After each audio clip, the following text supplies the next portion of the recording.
श्री कृष्ण चैतन्य प्रभु नित्यानंद,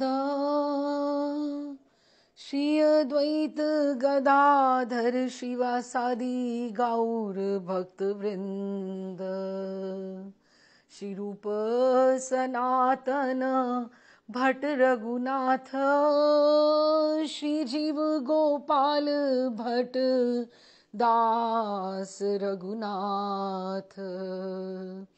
एही छे गोसाई कौरी चरण वंदन, यहाँ है ते विघ्नाशे अभीष्ट पूरन, अभीष्ट पूरन, अभीष्ट पूरन। मीरा ने कांचली में से कुछ निकालकर श्याम कुंवर बाईसा के हाथ में थमा दिया। कांचली में ओढ़ने की। उन्होंने मुट्ठियां खोलकर देखा तो 2 वन केतकी के पुष्प थे और एक पेड़ा था। उन्होंने सभिप्राय माँ को देखा कि ये कहाँ से आए, कि कौन आया। कहती उन्होंने कहा प्रभु ने दिए हैं, प्रसाद खा लो और फूल संभाल कर रखना। मीरा ने उत्तर दिया कि this is how the finite world and infinite world, वो दोनों चीजें अब कनेक्ट हो रही हैं।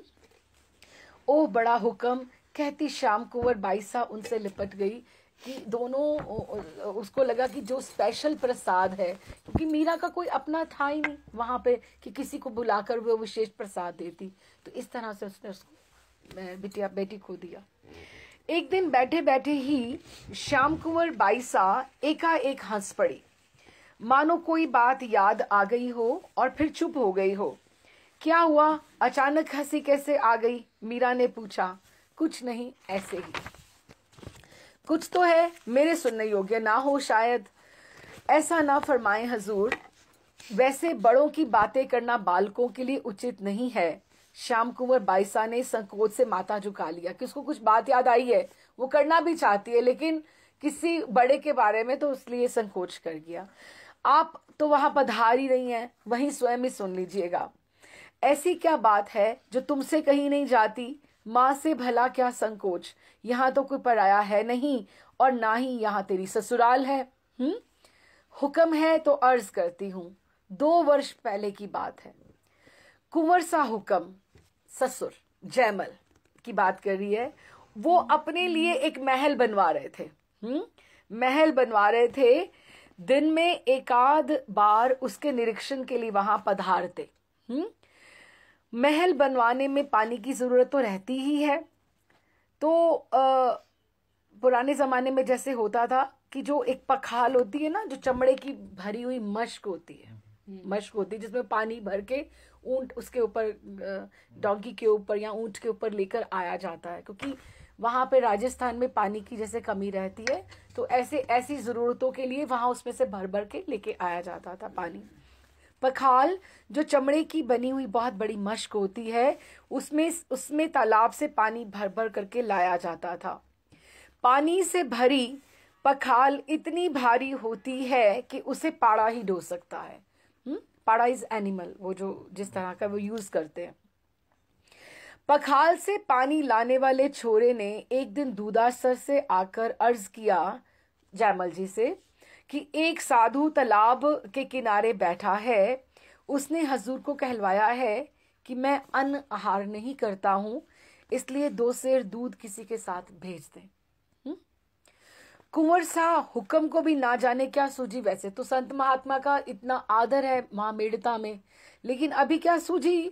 ऐसे दीवान जी को फरमाया, देखो तो दीवान जी, इस बाबुड़ा की इतनी हिम्मत, इसे और नहीं मिला तो मुझसे ही सीधा दूध मांगने के लिए इसने बोल दिया, कि और किसी को नहीं बोला तो सीधा राजा से ये बात कर रहे हैं, सीधा मुझसे ही कहलवा दिया। फिर उस छोरे से कहा, जाकर कह देना उस मोड़े से, मोड़े मतलब बाबा से, कि इस पाड़े का दूध निकाल कर पी ले। अब पाड़ा वो जो था पानी भर के लेकर आता था वो, अब वो तो एनिमल है जैसे, तो वो कैसे, उसका दूध कैसे, वो तो मेल है, तो उसके वो, अरे मीरा ने चौंक कर कहा, ऐसी भौंडी बात कही भाई ने, मतलब उसको अच्छा नहीं लगा। हुक्म तो वो कहना चाहती श्याम कुंवर आगे तो कहती है मीरा को अच्छा नहीं लग रहा, बहुत बुरा किया भाई ने, फिर क्या हुआ? तो कहते पखाल खाली करके छोड़ा, उसे पुनः भरने के लिए पाड़े को लेकर तालाब पर पहुंचा तो साधु ने पूछा, तूने मेरी बात अपने राजा से कही क्या? कहते नहीं, वो राजा नहीं, उनके बेटे हैं, कि वीरमदेव जी नहीं, उनके बेटे हैं। लड़के ने कहा मैंने उनसे अर्ज की थी। तो कहते क्या कहा उसने? कहते कहा कि इसी पाड़े का दूध दोहकर पी लो। लड़के ने हंसते हंसते मजाक में, ऐसे जो बात थी उसको भी मिल गई, छूट मिल गई, लिबर्टी मिली, उसने भी ऐसे कह दी। अच्छा ऐसा कहा उसने, बहुत अहंकार है तेरे राजा को। कहते हुए उस साधु उठ के उस पाड़े के पास आए। लड़का पानी की डोलची भर भर के उसमें मशक में डाल रहा था, पखाल में डाल रहा था, उसको पखाल बोलते हैं। पाड़ा पानी में ही बीच में, तालाब के बीच में खड़ा था वहां पे। साधु ने पास जाकर पाड़े के माथे पर हाथ रखा और मुख से सीताराम नाम का उच्चारण किया।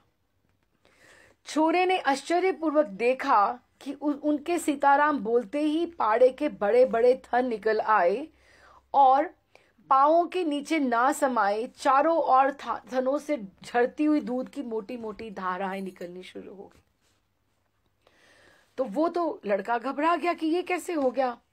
देखते ही छोरे ने पाड़े को महल की ओर दौड़ाया और वो दौड़ते दौड़ते उसको घबरा गया कि हमसे अपराध हो गया है। तो उसने पीछे से आराम से कह दिया, कह देना अपने राजा से मैं तो पीऊं या ना पीऊं कि मैं इंतजाम अपना कर सकता हूं, पर तुम पी ले लेना पाड़े का दूध।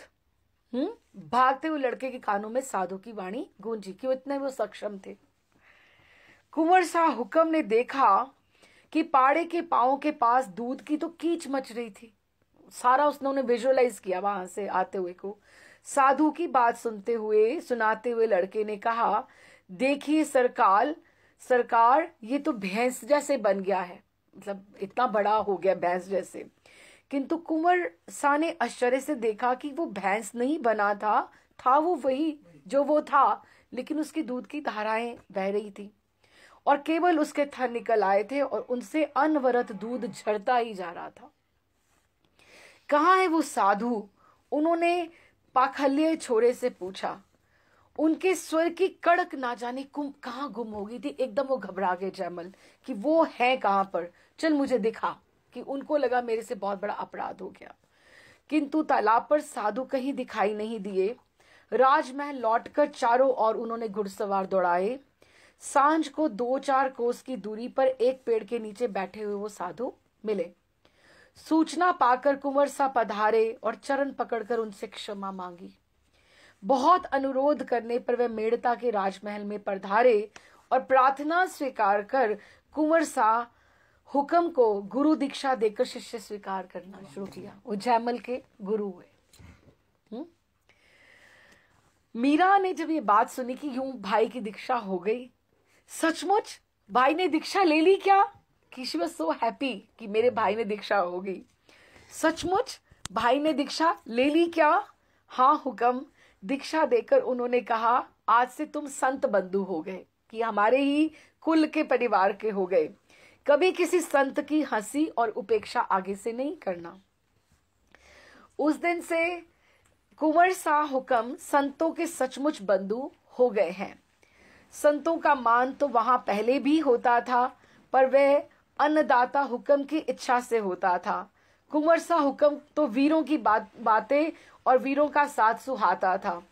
अब तो जैसे गंगा और जमुना मिल गई, क्योंकि जो वीरमदेव जी थे वो उन्होंने दूधा जी की जगह ले ली हुई थी और वो सारा काम उनका संभालते थे संत महात्मा। तो सचमुच भाई ने दीक्षा ले ली? मीरा ने प्रसन्न होकर पूछा। हाँ हुक्म। दीक्षा देकर उन्होंने कहा, आज से तुम संत बंधु हो गए, कभी किसी संत की हंसी और उपेक्षा मत करना। उस दिन से कुंवर शाह हुक्म संतों के सचमुच बंधु हो गए, क्योंकि पहले तो वो वीरों की बात करते थे, वीरी बात करते थे, लेकिन अब उनमें इतना विनम्रता आ गई, इतनी विनम्रता आ गई कि अब वो दोनों अपने पिताजी के साथ वीरमदेव जी और जयमल दोनों संत की तरफ उधर ही चल पड़े। पर वह अन्नदाता हुक्म की इच्छा से पहले था। कुंवर सा हुक्म तो वीरों की बातें और वीरों का ही साथ सुहाता था। अब तो दोनों की रुचि एक जैसी होगी, पिता और पुत्र की, कहकर श्याम कुंवर बाईसा ने अपनी बड़ी माँ की ओर देखा। पुत्री को अपनी ओर देखते पाकर उन्होंने हाथ जोड़कर नयन मूंद लिए। मीरा ने पलकों पर ठहरे आंसू ढलक कर गालों पर आ गए और गदगद से कंठ से वाणी फूटी, मेरे प्रभु, बड़ी कृपा की मेरे स्वामी कि मेरे भाई को अपना लिया आपने। कि घर में किसी की दीक्षा होती है तो कितनी प्रसन्नता होती है कि आप एक, क्योंकि दीक्षा इज लाइक अ पुनर्जन्म, कि आपका जैसे एक आपका समय ऐसा शुरू हो जाता है जिसकी गणना स्पिरिचुअल एडवांसमेंट में शुरू हो जाती है।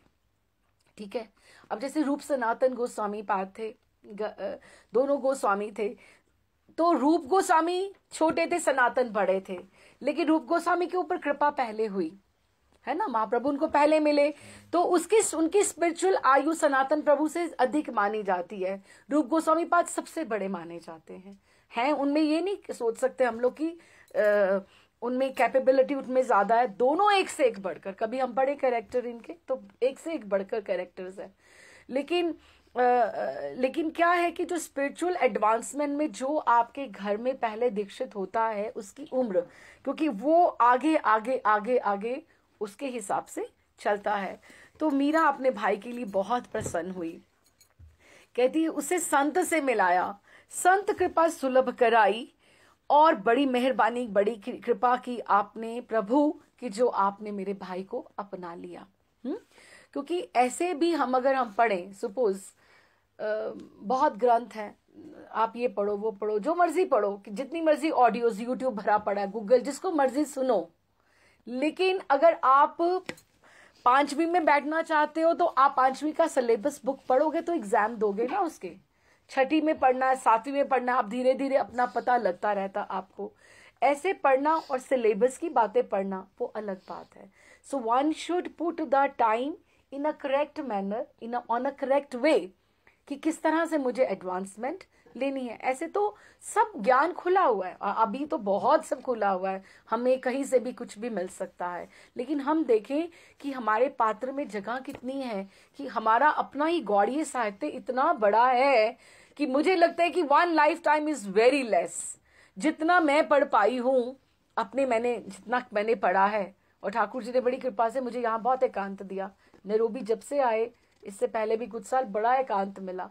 जितना भी मैं पढ़ पा रही हूँ, मुझे लगता है मैं 5% भी नहीं पढ़ पाई, कि इतने ग्रंथ सामने मेरे को दिखाई देते हैं, मुझे ये पढ़ना है, ये पढ़ना है, ये पढ़ना है, कि ढेरों के ढेरों। और सिर्फ हमारा गौड़ीय साहित्य इतना ज्यादा हमारे गोस्वामियों ने लिखा है, लेकिन हम उसके साथ जस्टिस नहीं कर पाते कि कहाँ से, क्योंकि हमें राइट पहले ट्रैक मिले, कौन सी उम्र में मिलता है, कितनी बाकी बचती है, ये भी बहुत फर्क पड़ता है। अच्छा, अब देखो, अगर आपने नोटिस किया होगा तो उन्होंने सीताराम की बात करी है ना, और मीरा ठाकुर जी की है, गिरधर की है, लेकिन उसमें कोई फर्क नहीं है, भगवान एक ही है। मीरा ने जब भजन भी गाया था पहले, मैंने राम रतन धन पायो, है ना, इस तरह से उन्होंने कहा, तो उनको बहुत प्रसन्नता हुई कि भाई अब सीधे ट्रैक पे आ गया। बहुत अच्छी खबर सुनाई है बेटा, क्या मैं दूं इस बधाई में तुझे मैं। शी इज सो हैप्पी कि भाई की दीक्षा होगी। भीगी पलकों से और वात्सल्य सनी दृष्टि से श्याम कुंवर बाईसा की ओर देखते हुए मीरा ने कहा। उन्होंने अपने हाथ से उनके मुख में प्रसाद दिया, पोशाक और गहने धारण कराए कि मेरे को तूने खुशी की खबर सुनाई है, पर जैसे मन नहीं भरा बेटा, क्या दे दूं तुझे, मुझे अकिंचना के पास है ही क्या, पर तुझे भगवान देंगे, और मेरे भगवान बहुत समर्थ हैं। और उसको ये हमेशा लगता है, कभी अपनी बात के ऊपर हम सोचे अहंकार, हमारे में काहे का अहंकार, हम लोग हैं किस योग्य हमारे में अहंकार हो, लेकिन अपने भगवान का उसका जरूर अहंकार करना चाहिए कि हमारे भगवान बहुत समर्थ हैं, वो सबको दे सकते हैं। हमारे स्वामी त्रिभुवन नाथ हैं, कहती मेरे भगवान बहुत समर्थ हैं, तुझे भगवान देंगे। 4 जेठ के होते हुए भी तू मेड़तियों की पटरानी होगी, कि तू मतलब तेरा जो हस्बैंड है वो मुकुंद दास, वो राजा बनेगा। ये उसने उसको आशीर्वाद दिया। सुख सौभाग्य धन और संतान सभी तुझे सदा सुलभ होंगे, तुझे पेट से पीहर प्राप्त होगा, पेट से पीहर प्राप्त होगा मीन्स तुझे यहां से भी सब प्यार करेंगे, तेरा मायका भी तेरा और ससुराल तो तेरा है ही है। तो ऐसे उसको आशीर्वाद उसने दिया। एक खंबे पर, वो किसके लिए? सुनिए तो बहुत अच्छी बात है ये, आपको बड़ी प्रसन्नता होगी सुनकर। कहो भाई, अब नहीं टोकूंगी, मीरा ने खुश होकर कहा। अब वह महल बन गया तो उसमें ऐसी बहुमूल्य सुंदर सामग्रियां सजाई जाने लगी कि कहते नहीं बनता था कि all best best best best best. पहले दीक्षा हुई, अब ये ऊपर क्या तैयार हो रहा है? एक खंबे पर मेडिटेशन रूम और ठाकुर जी का मंदिर तैयार हो रहा है, जिसमें और किसी को जाने की आज्ञा नहीं है। लोग तो ऐसा मंदिर बनाए कि सब लोग आके दर्शन करें, है ना। कोई हम जैसे तो, मेरे जैसे तो खुद दर्शन करती हूँ, स्टेटस पे भी डालती हूँ, सब करते, और कोई अपनी भक्ति को कैसे छिपा के रखता है। लेकिन स्ट्रेंथ भी शायद उसी में आती है, हम लोगों का सब फैल फैल जाता है बातें। तो कहते कि उसमें फिर जाते कैसे होंगे भला? सीढ़ियां थी क्या? नहीं माँ, सीढ़ियां तो बनवाई नहीं गई। एक कल यंत्र बनाया गया, एक मशीन सी जैसे बनाई गई, और एक निशानी उसके ऊपर लगती, और निशानी मीन सीढ़ी, तो उसके ऊपर चढ़कर पधारते। फिर अन्य किसी को उसमें प्रवेश की आज्ञा ही नहीं थी, कोई जा ही नहीं सकता था उसमें। फिर ऊपर जब चढ़ जाते थे तो निशानी को समेट कर वो ऊपर रख लेते थे कि जब भी मैं नीचे आऊंगा मुझे कोई डिस्टर्ब नहीं करना चाहिए। जब मैं मेडिटेशन कर रहा हूँ, मुझे जब भजन करना है, तो कोई सबको एक एक बनवानी चाहिए वैसे अपने घर में ऐसे। अच्छा, अन्य किसी को उसमें प्रवेश की आज्ञा नहीं थी, कोई जा ही नहीं सकता था उसमें। और निशानी को समेटकर कुंवर साहब अपने कक्ष में ही रखते, किसी को उससे हाथ लगाना तो दूर, देखने भी नहीं देते थे उसको। दोनों समय कई प्रकार के भोजन सामग्री बनवाकर सोने के थाल में परोसकर स्वयं ऊपर ले पधारते। पानी की झारी, धूप, दीपक, बिछौना, पंखा, पलंग, वस्त्र, इत्र, फुलेल और क्या क्या बताऊं बड़ी माँ, प्रत्येक वस्तु एक से बढ़िया एक करके। भीतर रनिवास में सारी रानियां तो आश्चर्यचकित कि ऊपर इतना कौन है, किसके लिए सब जाता है वहां पर। किंतु कुंवर सा हुक्म तो जैसे संसार का वो भूल ही गए दीक्षा के बाद। हम सब न्यारे न्यारे विचार करते, न्यारे न्यारे मीन्स अलग अलग विचार करते कि ऊपर उस महल में है कौन जिसके लिए उन्होंने रात दिन एक कर दिया है, परंतु किंतु किसी को था नहीं मिलती। तो एक गर्मी की रात थी तो कुंवर सा हुक्म और बड़ी भूजी सा हुक्म छत पर पौड़े हुए थे। गर्मियों के दिन होते तो महल की छतों पे पौड़े हुए थे। बूजी सा हुक्म को विचारों के कारण नींद नहीं आ रही थी, जयमल जी की पत्नी को। आखिर कौन है वो उस महल में जिसके पीछे अपनी देह की सार संभार तक इन्हें भूल गई है कि कौन है। उन्होंने हिम्मत करके सिरहाने के नीचे रखी हुई निशानी को धीरे से आवाज ना हो ऐसे हल्के अपने हाथ से अपनी ओर सरकाया। गजब किया, फिर तो भाभी ने, भाई का गुस्सा क्या भाभी नहीं जानती? मीरा ने आश्चर्य प्रकट किया बीच में से। ना माँ सुनो तो। इतने पर भी उन्होंने निशानी हाथ ले ली, धीरे धीरे उस महल के पास जाकर खोल कर लगाई और ऊपर चढ़ गई। और मीरा और वहां बैठी हुई सारी स्त्रियों की सांस रुक गई, जो सारी वो दासियां सुन रही थी कि हुआ क्या आगे। तो थोड़ी देर के बाद उतरकर निशानी समेटी और जैसे ही यथास्थान रखकर हाथ हटाने लगी, कुंवर सा हुक्म जाग गए और बूजी सा हुक्म का हाथ थामकर एकदम क्रोधपूर्ण स्वर में पूछा, क्या कर रही है?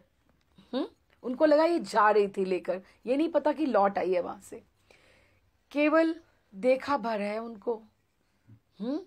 डर से कांपते हुए कहा, और वो तो उसको कुछ पता नहीं था, कहते देखा भर है उनको।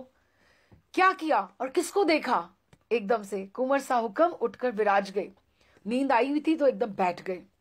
वही जिनकी आप इतने ऊपर सेवा करते हैं और उस महल में जो पौड़े हुए हैं, मैंने उन्हें छिपकर केवल देखा भर है, जगाया नहीं मैंने उसको, उनको परेशान नहीं किया और ना ही बिल्कुल कोई खटका होने दिया कि उनकी नींद ना खराब हो जाए। भले हजूर मारे या छोड़े, देखने का अपराध तो मैंने किया है, क्योंकि मुझसे रहा ही नहीं जा रहा था कि आप किसकी सेवा करते हो। जो भी सजा प्रदान करें सिर माथे पर, लेकिन इससे पहले अपनी इस अयोग्य संगिनी को इतने बताने की अवश्य कृपा करें कि मैं अयोग्य तो जरूर हूं, कि वो है कौन। हाँ, सचमुच भी छिपाकर तो रखने योग्य वो है ही है, कहीं बाहर रखने पर तो अवश्य ही नजर लग जाती, तो बड़े सुंदर है वो। मेहरबानी करके फरमाएं कि ये है कौन हुक्म। कुंवर सा हुक्म सब सुनकर बोले, तुम किसकी बात कर रही हो? तुम किसकी बात कर रही हो? देखो, दास सेवा कौन कर रहा है, लेकिन दास की सेवा आगे कौन कर रहा है ना, दैट ऑल्सो मैटर्स। कहते तुम किसकी बात कर रही हो? वही एक खंबे के महल में कौन जो वही ऊपर रहते हैं, वो छिपा कर रखने योग्य हैं, बहुत सुंदर है वो। बूढ़ी सा हुक्म की बात अधूरी रह गई, और कुंवर सा हुक्म तो उनकी बात तो आगे उन्होंने सुनी नहीं, क्योंकि उनको तो कभी दर्शन हुए नहीं। दर्शन हो गए उसको, भाभी को, है ना, उनकी वाइफ को। निशानी लेकर 2-2 सीढ़ियां फलांगते हुए नीचे उतरे, और जल्दी से निशानी लगाकर तुरंत ऊपर चढ़े और तुरंत नीचे उतरे। पुनः सीढ़ियां चढ़कर छत पर पहुंचे एकदम से देखने के लिए। फिर बूढ़ी सा हुक्म के पास विराज कर पूछे, तुमने देखा कौन किसको था? कौन था? कैसा था? क्या कर रहा था? आप नाराज तो नहीं होंगे मुझ पर? नहीं नहीं, जरा भी नहीं, तुम बोलो, शीघ्रता करो। कुंवर सा ने व्याकुल स्वर में पूछा। मैंने डरते हुए आपके सिरहाने की ओर रखी निशानी उठाई। बहुत दिनों से मन में ऊहापोह चल रही थी कि कौन ऐसा आपका प्रियजन है जिसके लिए स्वयं आप अपने हाथ से इतना परिश्रम करते हैं, इतनी कीमती वस्तुएं इकट्ठी करते हैं। हाँ, भाड़ में झोंको इन बातों को। कुंवर सा उतावले होकर बोले, तुमने जो देखा वो बोलो।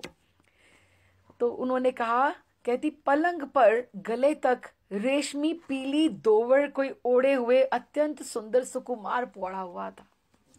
कौन? राम जी। वे कहने जब लगे तो कुंवर सा के तो प्राण मानो कान में आगे सुनने के लिए कि किस तरह से क्या सांवला रंग था उनका। ठाकुर जी की, राम जी की कांति ग्रीनिश है, जैसे ठाकुर जी की ब्लूइश है, उनकी ग्रीनिश है।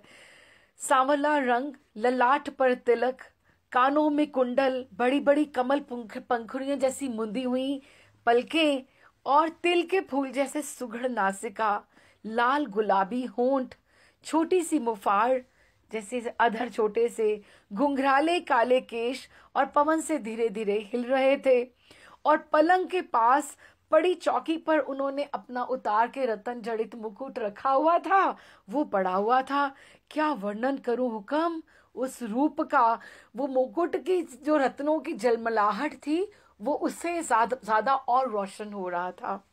उस छवि का कहते नहीं बनता। उनकी बात अधूरी रह गई। वाणी की असमर्थता के कारण वो उसी रूप सौंदर्य में गोते खाने लगी। बूझी सा हुक्म संभवतः उनकी छवि सुधा का और कुछ बखान करती कि अचानक कुंवर सा हुक्म ने, जयमल जी ने उनके पांव पकड़ लिए, उन पर सिर रखने का प्रयत्न करते हुए आंसुओं से भीगी अटकती वाणी में बोले, तुम धन्य हो, मैं तो बड़ा पापी और पामर हूं कि आज तक मुझे तो दर्शन ना हुए। मेरे में दिखावा था कि तुम्हें दर्शन हुए और इनमें मुझे नहीं हुए। तो उन्होंने इस तरह से जब ऐसे किया तो उन्होंने एकदम से वो घबरा गए कि ये मुझे ऐसे क्यों कर रहे हैं। अब देखो, ठाकुर जी की लीला, किसको दर्शन देने हैं, किसको नहीं देने, it is completely depending on him. अरे बड़ा हुक्म, ये क्या हुआ आपको? अभी वो माधुरी सुनाई, अब रूप माधुरी की, तो वो मीरा को भी घबराहट होती सुनकर। वो जब उन्होंने सुना, मीरा की अद्भुत भावमय स्थिति देखकर श्याम कुंवर बाईसा के मुख से निकला, माँ क्या हो गया आपको? उन्होंने देखा कि बड़े हुक्म का सर्वांग रोमांचित हो रहा है, कांप रहा है ठाकुर की माधुरी सुनकर, और साथ ही स्वेद की धाराओं से वस्त्र भीग गए हैं, नेत्रों से गंगा यमुना बह रही है। थोड़ा सा और है जयमल जी का, बाद में आएगा, और अभी उन्होंने यहीं पर इसका चैप्टर का विश्राम किया है। ठीक है, दीक्षा हो गई और उनके ऊपर कृपा भी बताई उन्होंने। अच्छा, श्री जी ने शालग्राम जी और फूलों की माला भिजवाई है हुक्म। वो जब मीरा सेवा कर रही है, Shyam Kunwar Sa, this is another chapter, Shyam Kunwar Sa उनके पास बैठी हुई है, सेवा में दोनों हैं। तो एक 31 बरस की एक दासी ने आकर पूजा करती हुई मीरा के सामने एक बड़ी सी बांस की बनी हुई छाप रखी, ऐसे बास्केट थी और ये छाप बांस की बनी हुई थी और खड़े किनारे की थाली जैसे थी कि जिसके ऊपर ढक्कन भी था, कि ऐसे थी थाल जैसे और ऊपर वैसे ही ढक्कन, जैसे पिटारी जैसे होती छाप, टोकरी। शालिग्राम कौन लाया? कोई पशुपतिनाथ मुक्तिनाथ नेपाल दर्शन करके आया है क्या? क्योंकि शालिग्राम जी तो वही मुक्तिनाथ से ही आते हैं, गंडकी से आते हैं। अपने सदा के मीठे स्वर में उन्होंने पूछा। एक नजर से छाप को और लाने वाली की ओर देखकर मीरा पुनः अपने काम में लग गई। मुझे नहीं मालूम अन्नदाता, मुझे जो हुक्म हुआ उसे पालन करने के लिए हाजिर हुई हूँ। उसने ठाकुर जी और मेड़तानी जी को छाप जब उसने नीचे रखी तो उसने पृथ्वी पर रखकर ठाकुर जी को प्रणाम किया और कहने लगी, अब सीख की अर्ज करूं कि मुझे भी कुछ बात करनी है आपसे। मैं बहुत दिनों से मेरे मन में था, तो एक बात आपको अर्ज करूं, क्योंकि कोई आता सामान देके चला जाता है, यहाँ खड़ा रहता है कि क्या हुआ ये वो, तो ये उसको बात करनी है। तो उन्होंने कहा, मीरा ने कहा, क्या नाम है तुम्हारा, किसकी सेवा में रहती हो? तो उसने कहा, मैं राजमाता जोधी जी की सेवा में हूँ, मेरा नाम कुमकुम है हुक्म। आज मैं अपनी भाभी जी से मिलने के लिए महारानी के महल में आई तो उस ड्योढ़ी पर एक आदमी ये छाप लेकर मेरी भाभी को दे रहा था और कह रहा था कि ये आपको दे आए। तो मेरी भाभी जो है वो भारी पगा है अन्नदाता, कि वो प्रेग्नेंट है। तो मुझे लगा कि मुझे बहुत दिनों से आपसे मिलना भी था, भाभी मेरी कहाँ आएगी, तो मैं ही छाप ले जाती हूँ, ठीक है ना। इसलिए मैंने कहा कि लाओ मुझे दे दो, मैं बड़ी कुंवरानी सा के महल में पहुंचा आती हूँ, क्योंकि बहुत समय से हजूर आपके दर्शनों की लालसा मन में थी। आज महामाया ने पूरी की, मुझ गरीब पर मेहर रखवाएं सरकार। हम तो हुक्म उठाने वाले नबला पातला मिनक हैं कि हम तो जो हमें हुक्म दे देते हैं हम बजा लेते हैं, तो मैं ऐसे आपके लिए लेके आई हूँ। कहते कहते कुमकुम का कंठ भर आया। ऐसा कोई विचार मत करो, मीरा ने हंसकर आश्वासन देते हुए कहा, चाकर तो हम सभी हैं, तुम उनके हो, हम ठाकुर जी के हैं। जिसके चाकरी में है उसमें कोई चूक नहीं होनी चाहिए, ये हमें ध्यान रखना चाहिए। मोटो धनी सबने जाने और सबने देखे हैं, कि मोटो धनी कि छोटे छोटे धनी, जो मतलब छोटे छोटे स्वामी तो सबके ऊपर हैं, लेकिन मोटा धनी तो वो है जो सबके ऊपर निगाह रखा हुआ है कि उसकी चाकरी में हमसे कोई खोट नहीं होनी चाहिए, गलती नहीं होनी चाहिए, उससे तो किसी का हृदय छुपा नहीं है। मीरा ने कहा, गोमती कुमकुम को प्रसाद दे दो। तभी बाहर चौक में चमेली से पीछे से भी कुंवर सा आई है, श्याम कुंवर सा अभी आई है। श्याम कुंवर सा बाईसा ने पूछा, मोटा माँ कट्ठे बिराजे? चमेली के संकेत पर उन्होंने कक्ष में प्रवेश किया और अपने प्रिय भाई गोपाल जी तथा, क्योंकि वो गोपाल जी को ठाकुर जी को अपना भाई मानती है, और मोटा माँ को प्रणाम करके उनके समीप आसन पर बैठते हुए पूछा, या शाब कशी है बड़ा हुक्म? ये कौन सी छाप पड़ी हुई है? कहीं प्रसाद भेज रही हैं आप?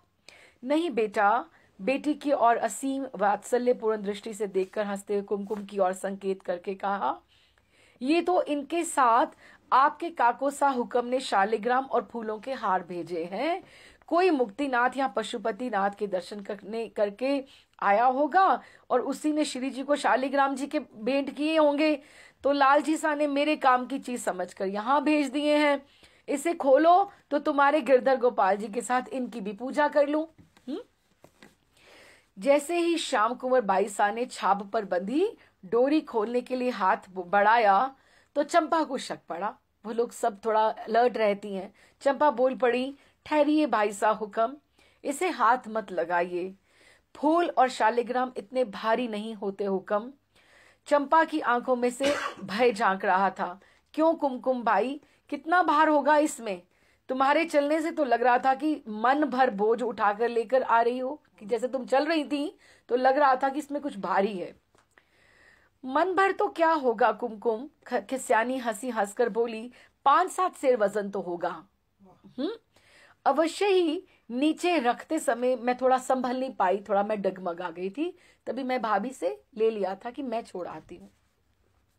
सुना सरकार आपने, 7 सेर बोझ वाले शालिग्राम जी और फूल इस छाप में आ सकते हैं क्या?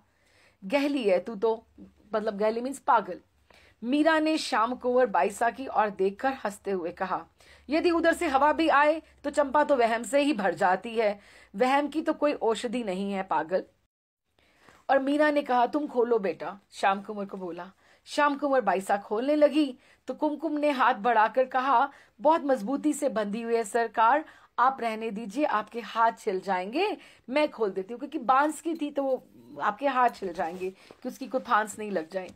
उसने जल्दी से जो प्रसाद गोमती ने दिया उसको अपने पल्लू में बांधा और वे छाप की डोरियां खोलने लगी। डोरियों का गुच्छा एक और रखकर उसने जैसे ही छाप का ढक्कन उठाया, फूतकार करते हुए 2 बड़े बड़े काले बड़े बड़े बुजंग भित्ते भित्ते भर के चौड़े फन, इतने इतने बड़े, उठाकर सिर उठाकर फन उठाकर खड़े हो गए। दासियां और कुंवर सा बाईसा के मुख से चीख निकल पड़ी, क्योंकि सब ऐसे बैठी हैं और ऐसे सामने ही तो पड़ा है। कुमकुम की आंखें आश्चर्य से फटी सी रह गई, घिग्गी बंद गई और छाप का ढक्कन हाथ में लिए लिए वह अचेत, क्योंकि ढक्कन उसके हाथ में था, उसी ने खोला था, वो पीछे लुढ़क गई, मूर्छित हो गई। मीरा तो मुस्कुराकर ऐसे देख रही थी मानो बालकों का खेल हो रहा हो। देखते ही देख वो एक साम छाप में से निकलकर फन फैलाए हुए वह चलकर मीरा की गोद में होकर गले में माला की बांति लटक गया। बड़ा हुक्म। श्याम कुंवर बाईसा व्याकुल स्वर में चीख सी पड़ी। उसको घबराहट हो रही है कि मैं इसको छेड़ूं नहीं छेड़ूं, माँ को कोई कष्ट हो जाएगा। माँ ने कहा, मीरा ने कहा, डरो मत बेटा, मेरे सांवरे की लीला देखो, कि उसको विश्वास है कि कुछ अच्छा ही होगा। पलक झपके तब तक जो छाब में बैठा हुआ दूसरा नाग था वो तो एक बड़े सालग्राम जी के रूप में, और मीरा के गले में जो लटका हुआ नाग वो रत्नहार के रूप में बदल गया। देखते देखते गोमती कुमकुम बाई को पानी पिलाओ और उनको थोड़ा पंखा झलो। वो बेचारी, वो तो मूर्छित हो गई थी, बेचारी डर के मारे अचेत हो गई है। मीरा का निश्चिंत ठंडा स्वर सुनकर मीरा मानो सबकी देह में प्राणों का संचार हुआ। चमेली क्षुब्ध स्वर में बोल पड़ी, मरने भी दीजिए अभागी को, सिर पर मौत उठाकर लेकर आई थी आपके लिए। हमारा वहम झूठा तो नहीं हुआ? हाँ, किंतु सरकार के भोलेपन के सामने हमारे वहम का क्या बस चले, आप तो हमारी सुनती नहीं है। ऐसी बात मत कह चमेली, ये बेचारी तो कुछ जानती ही नहीं थी। जानती होती तो ऐसे निश्चिंत होकर डोरियां खोलने के लिए आगे बढ़ती क्या? यदि जानती भी होती तो अपना कुछ बिगड़ गया क्या? चरनामृत देश के मुख में, इसको थोड़ा सा संभाल हो। अथाह स्नेह पूर्वक दोनों हाथों से छाब में फूलों के ऊपर रखे हुए, नीचे फूल थे और ऊपर ये थे, तो उन्होंने फूलों के ऊपर रखे हुए बड़े से शालिग्राम जी को उठाया और सिर से लगाकर सिंहासन पर पधराते हुए बोली, मेरे प्रभु, कितनी करुणा है आपकी इस दासी पर। दासियों ने और श्याम कुंवर बाईसा ने जय घोष किया, शालिग्राम भगवान की जय, गिरधर लाल की जय। कुमकुम को चेत आया तो एक बार उसने भयपूर्ण दृष्टि से सबको देखा, भयपूर्ण, सबकी नजरों से झरती हुई अब उपेक्षा को देखकर कि सब मेरी तरफ ऐसे देख रहे हैं, वो एकाएक मीरा के चरणों में सिर रखकर रो पड़ी कि मैं कुछ नहीं जानती अंधाता, मैं निर्दोष हूं, मैं आपकी गाय हूं, दया करावें। तुझे ये छाप किसने दी और क्या कहा था तुम्हें? श्याम कुंवर बाईसा ने तनिक कठोर स्वर में पूछा। उसको करना है ना, अभी पूछना है कि ये क्यों लेकर आई। मैं उसे नहीं पहचानती बाईसा हुक्म। कुमकुम रोते हुए बोली, मुझे तो ड्योढ़ी पर एक आदमी ने छाप पकड़ाई और कहा कि श्री जी ने बड़ी कुंवरानी सा के यहाँ शालिग्राम और फूल भेजे हैं, सो रख आ। मैं तो अपनी भाभी से मिलने गई थी, वह आदमी उसी को छाप दे रहा था। मैंने ही आगे बढ़कर अपने दुर्भाग्य को न्योता दिया कि भाभी का पांव भारी है। ये सोचकर मैंने कहा कि मुझे दे दो, मैं पहुंचा आऊं। उस व्यक्ति ने मेरा नाम और स्थान पूछा और कहा, मेड़तानी जी को ही नजर करना, किसी और को मत दे देना। मैंने स्वीकृति दी और लेकर चल पड़ी। बहुत समय से मेरे मन में मीरा हजूर के दर्शन की लालसा थी। तरह तरह के मैं मंसूबे बांधती आ रही थी। कुमकुम का गला भर आया, वाणी रुद्ध हो गई। एक क्षण रुककर वह भरे कंठ से कहने लगी, मैं क्या जानती थी कि सिर पर अपनी मालकिन की मैं मौत लेकर जा रही हूँ। वहां प्रसाद के बदले दंड पाने का साजो सामान लिए जा रही हूँ। यदि मैं पहले से इस साजिश के बारे में जानती हूँ तो भगवान इसी समय मुझे अंधी कर दे अथवा मेरे प्राण हर लें। एकाएक चौंक कर बोली, पर वो कहाँ गए दोनों कालीगढ़? ये रहे। मीरा ने एक हाथ से शालिग्राम जी को और दूसरी हाथ से गले में पड़े हार को छूते हुए बोली, तुम डरो मत, मेरे सामने समर्थ है। उनको ठाकुर जी के ऊपर बड़ा नाज है कि ही कैन डू एनीथिंग। मेरे सामने समर्थ है। मैं जाकर काका सा को पूछती हूँ कि ये क्या बदतमीजी है।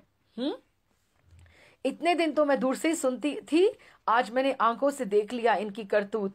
श्याम कुंवर बाईसा एकदम से खड़ी होती हुई उसने कहा, नहीं बेटा। उन्होंने हाथ पकड़कर पुत्री को बिठा लिया। कुछ नहीं पूछना है।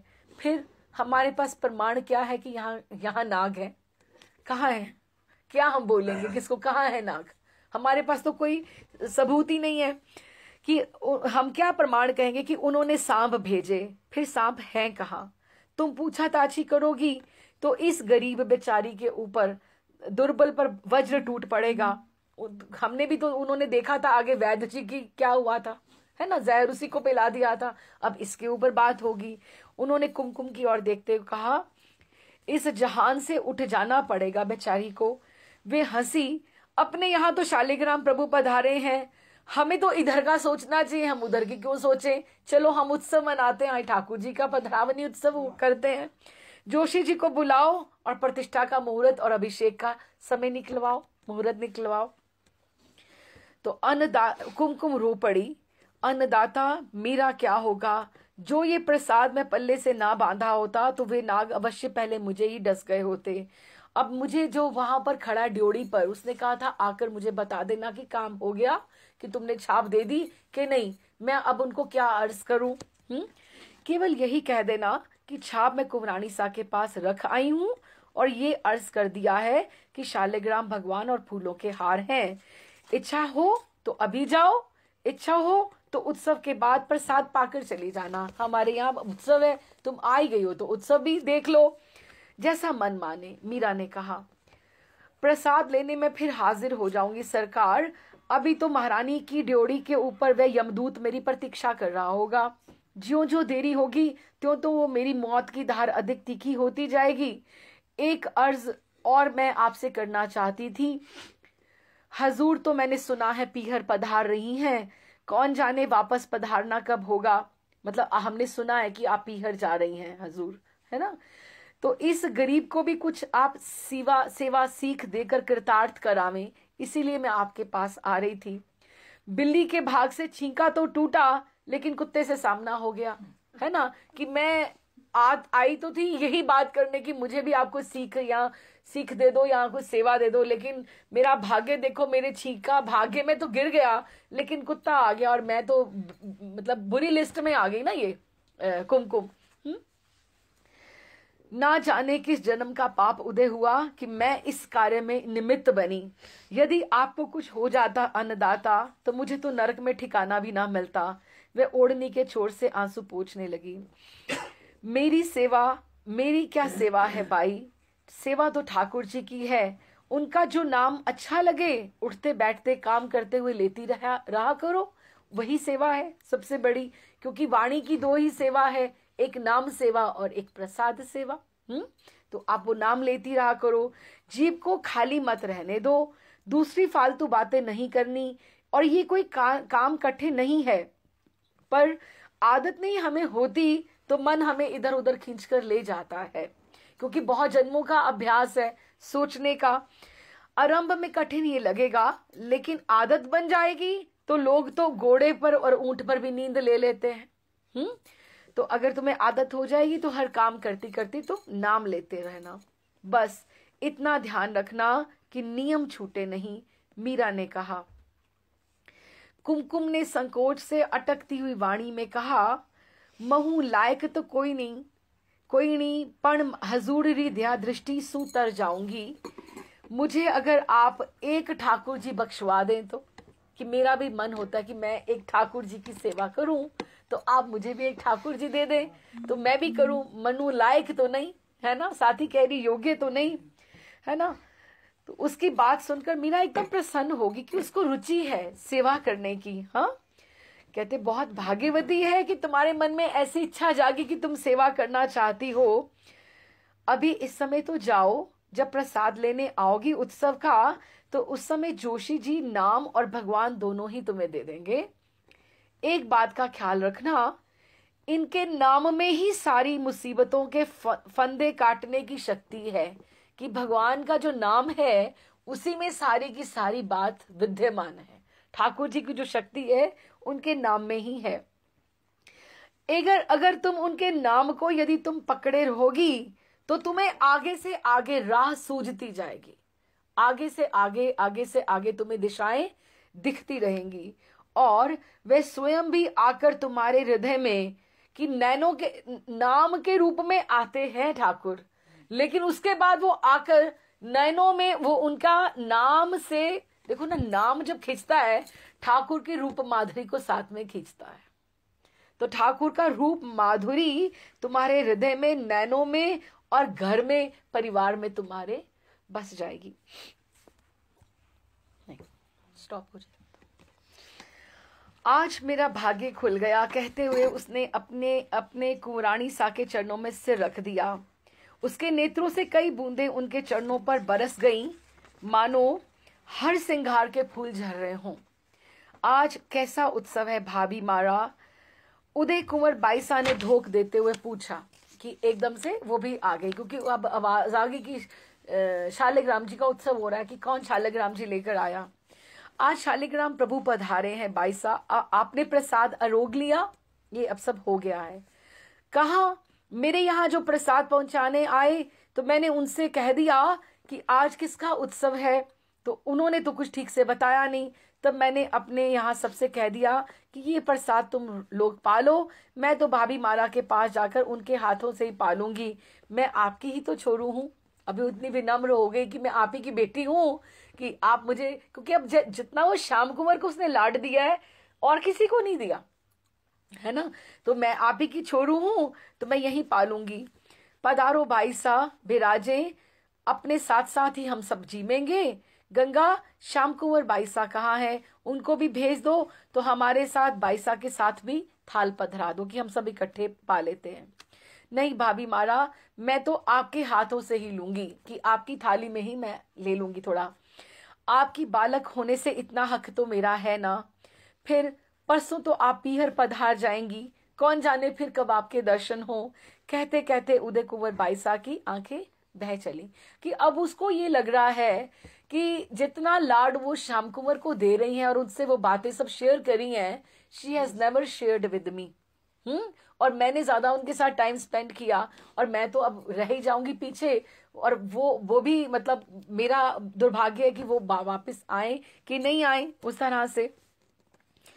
तो कहने लगी कि मैंने भगवान को, और ये नहीं है कि वो झूठी मूठी बोल रही है या उसको पैम्पर कर रही है, वो she is feeling herself very helpless this time. कहती है, उन्होंने कहा, मीरा ने ये क्या फरमाती हैं बाईसा, हम सब गोपाल जी के हैं, वही सबकी सार संभाल करते हैं। मीरा ने ननद के आंसू पहुंचकर उन्हें हृदय से लगा लिया। तो कहती है, मैंने भगवान को नहीं देखा भाभी मारा, मैं तो केवल ये जानती हूं कि आपकी भगवान से जान पहचान है, आप उनकी हैं, क्योंकि आपके नाम के साथ उनका नाम जुड़ा हुआ है। और मैं आपकी हूं, ये मुझे पता है कि आप उनकी हैं। और जैसे पता हो कि कोई यज्ञ कर रहा है तो आप उसका हाथ पकड़ लोगे तो लगता है कि आप भी वहां पे आगे आगे निकल जाओगे उस तरह से। और यही आचार्य तत्व है, यही गुरु है। या तो हम भरोसा करना हम बंद कर दें कि हमारे गुरु आचार्य परंपरा में इतनी स्ट्रेंथ नहीं है कि हमें वहां तक ले जाएंगे, हाँ। और या हम सोच के आगे चलें कि वो ऐसे इतने सर्वोपरि हैं कि हमें आगे लेके जाएंगे। हमारे पास दोनों रास्ते खुले हैं कि या तो हम उनके हिसाब से, उनके कहे अनुसार हम चलें। हम लोग आज सोच के देखें प्रभुपाद जी की परंपरा को, हमारे राधा रमणीय परंपरा को, कि कितनी वो सीधा कहाँ तक पहुंच रही है और कौन कौन से आचार्य हुए हैं, और हम फिर कैसे ना विश्वास करें। यही तो गुरु परंपरा है, और क्या है। हम लोग ऐसे ही थोड़ा एकदम से जुड़ जाते हैं, किसी से स्ट्रेंथ होती है तो ना। तो उसने कहा कि आपकी भगवान से जान पहचान है और मेरी आपसे। मुझे भगवान नहीं जानते, ना ही मैं उनको जानती हूँ, मैं केवल और केवल आपको जानती हूँ। आपके वात्सल्य पर मेरा हक है। मैं खोटी खोड़ली जैसी भी हूं तो आपकी ही। देखिए ये श्याम कुंवर भी आ गई। आओ बेटा बैठो, तुम भी झीमो। सभी ब्राह्मण अभ्यागत झीम चुके कि प्रॉपर सब उन्होंने बताया नहीं है, लेकिन जोशी जी ने आके अभिषेक भी कर दिया है, ब्रह्म भोज भी हो गया है, सब कुछ हो गया। सभी महलों में थाल पहुंच गए, सबका वो पूछ रही है। देखो मीरा को कितना ध्यान रहता है, श्याम कुंवर इसी कामों में लगी हुई थी, तो वो पूछ रही है कि सभी महलों में थाल पहुंच गए ना। श्याम कुंवर को पूछा ड्योढ़ी पर सबको प्रसाद दे दिया क्या, तो हम जी में सबका ध्यान है। उन्होंने श्याम कुंवर बाईसा से पूछा, हाँ बाबा हुक्म, सब हो गया। अब आप आरोग लें तो अटाले के स्त्री पुरुष सब खा लें। मीन्स जो किचन में लगे हुए हैं वो लोग भी पालेंगे, अगर आप बाहर तो सब हो गया है। वह कुमकुमड़ी बैठी है, उसके लिए क्या आज्ञा है। हाँ, अब वो प्रसाद पान लेने के लिए आई है।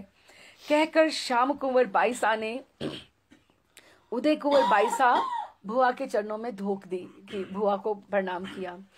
आप कब बधारी भुआ जी। जब मेरे यहाँ प्रसाद पहुंचा तो सोचा कि यहाँ बैठकर अकेले प्रसाद पाने में क्या मजा है, भाभी मारा के पास ही बैठकर उनके हाथ से प्रसाद पाने में जो आनंद है उसे क्यों छोड़ दूं। मैं तो भूल ही गई। एक केसर देख तो कि कुमकुम का तो ये मीरा कहती मेरा तो दिमाग से उतर गया कि उसको ठाकुर जी बख्शवाने हैं। देख जोशी जी इधर ही हैं या चले गए क्या, मीरा ने पूछा केसर से।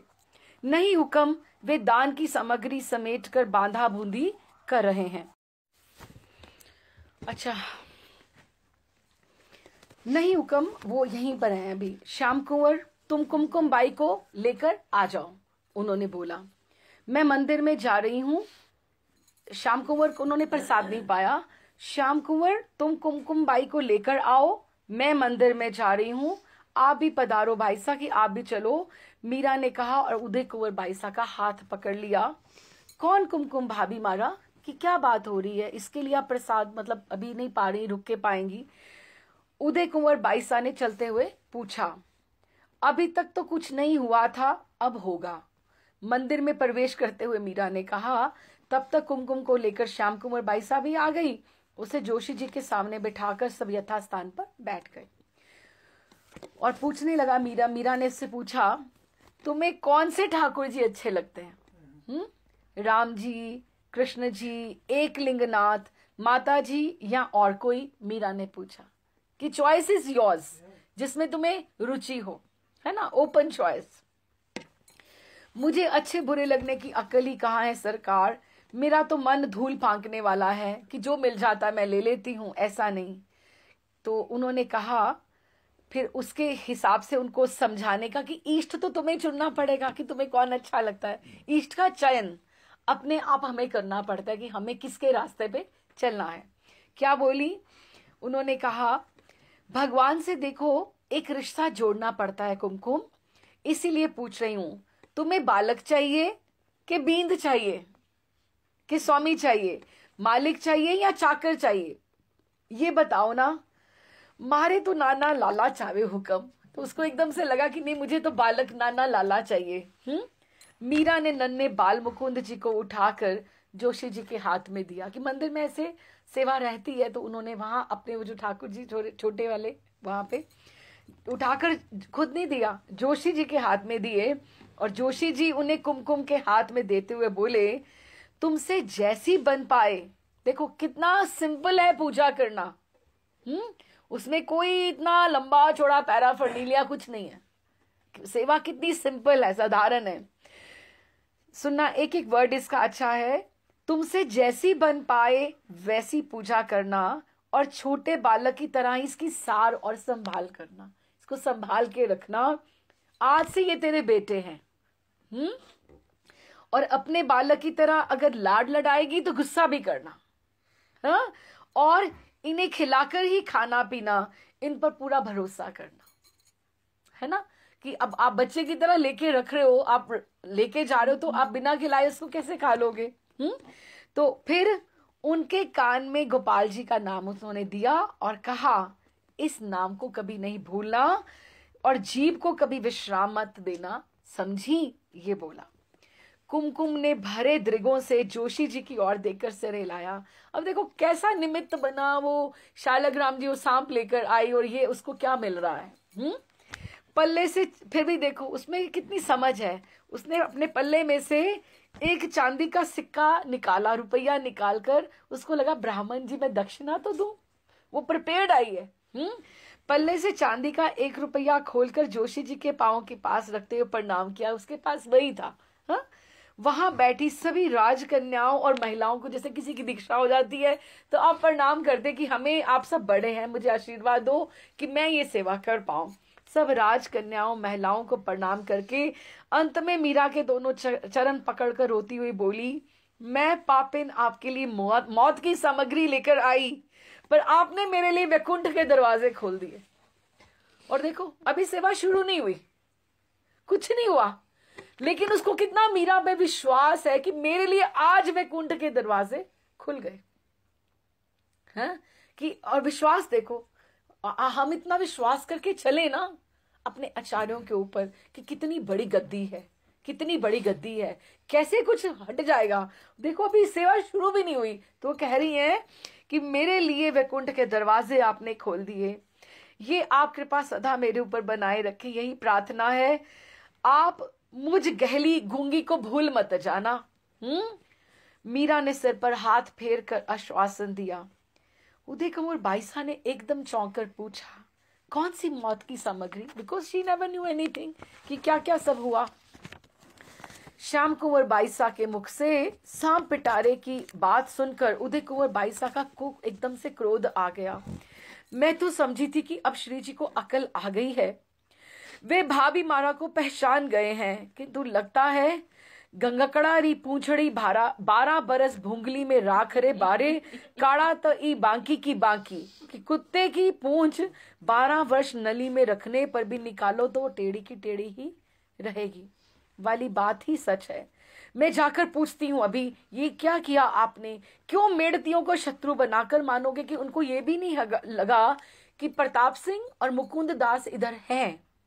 हाँ, ये भी हो सकता था कि यहाँ पे युद्ध छिड़ जाता, उनकी बहू भी इधर है, श्याम कुंवर भी है और बहन को लेने आए हुए हैं, कि अगर कुछ हो जाता तो यहाँ तो लड़ाइयां हो जाती, मेड़ता इनके ऊपर अटैक कर देता, आक्रमण कर देता ना, कि मेड़ताइयों को शत्रु बनाकर मानेंगे क्या।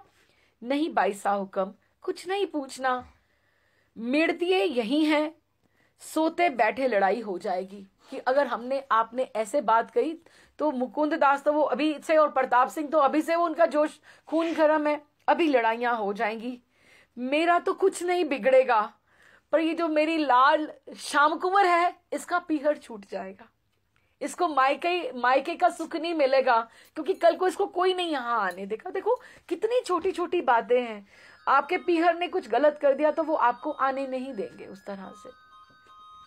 उसके साथ पहले कर लेगी ना। हाँ अच्छा, हाँ बोला उसको, यदि कोई I will wait, no problem, चाहे घंटा भी लग जाए। अच्छा सुनो, अब ये सारा हो गया शालग्राम जी का, सांप का सब। तबीयत अच्छी है आपकी?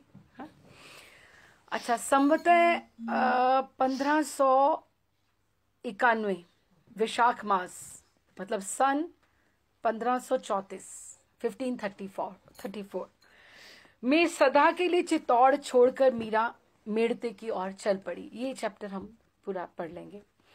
एक दिन भोजराज के दुपट्टे से गांठ जोड़कर इसी वैशाख मास में गाजे बाजे के साथ वे इस महल की देहली पर पालकी से उतरी थी। आज सबसे मिलकर उसी प्रकार गाजे बाजे के साथ उस देहली से विदाई ले रही है। ये वही महल चौबारे थे जहां उसने बहुत उत्सव किए थे। रंगीली होली हुई, झूलन उत्सव हुआ, सब। और ये हमें तो एक एक उत्सव की बात पता है, तीज की बात पता है। उसने तो बहुत उत्सव किए, कितने जन्म उत्सव मनाए होंगे ठाकुर जी के।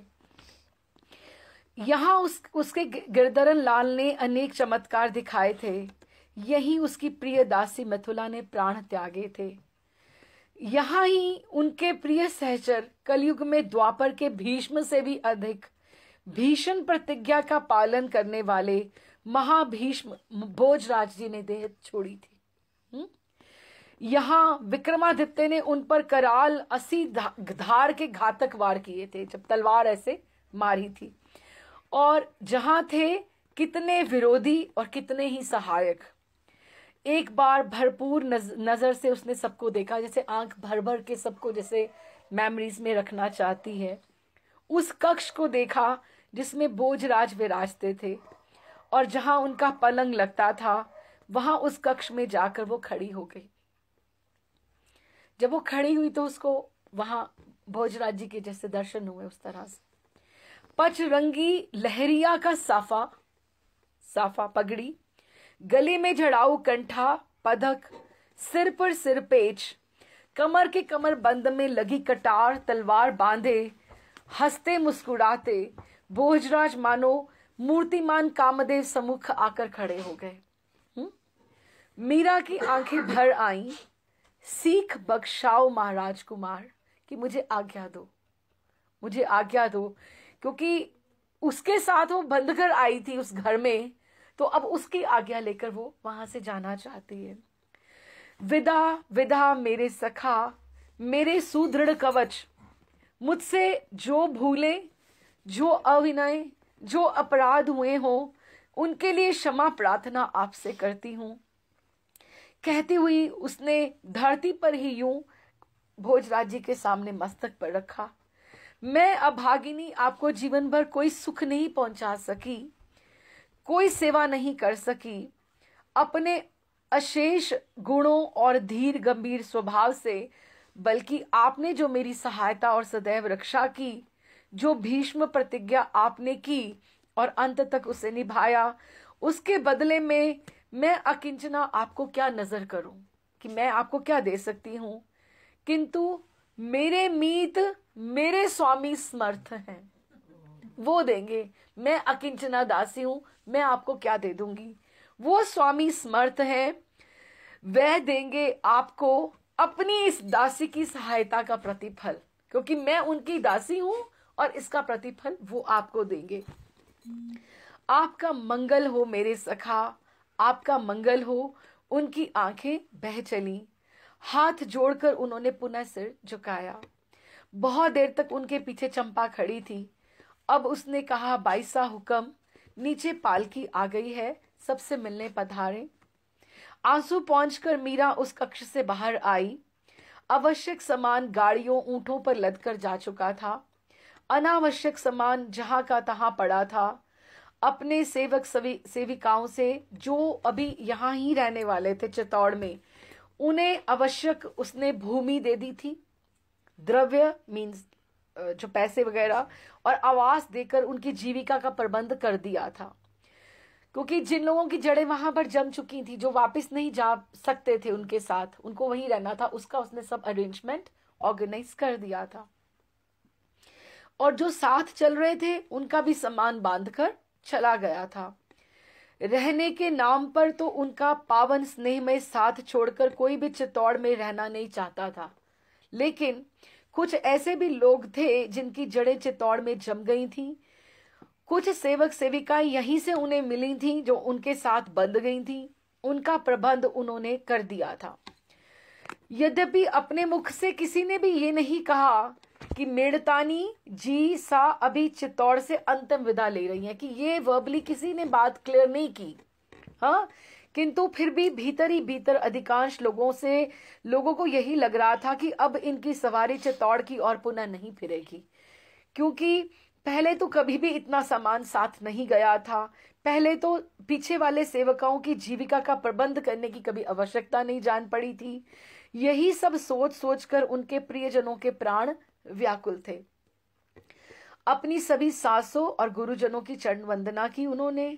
धन्ना भाई जो महाराणा सांगा की पत्नी रानी, जोधपुर के जोधा जी की पोती और महाराणा रतन सिंह की जो मां जननी थी, वह धन्नाबाई मीरा को हृदय से लगाकर बिलख पड़ी, बेटा मुझ दुखियारी को तुम भी छोड़कर चली। क्योंकि रतन सिंह की माँ, कभी कभी लगता है कि रतन सिंह और भोजराज की माएं अलग थी, कभी कभी लगता है कि दोनों एक ही थी।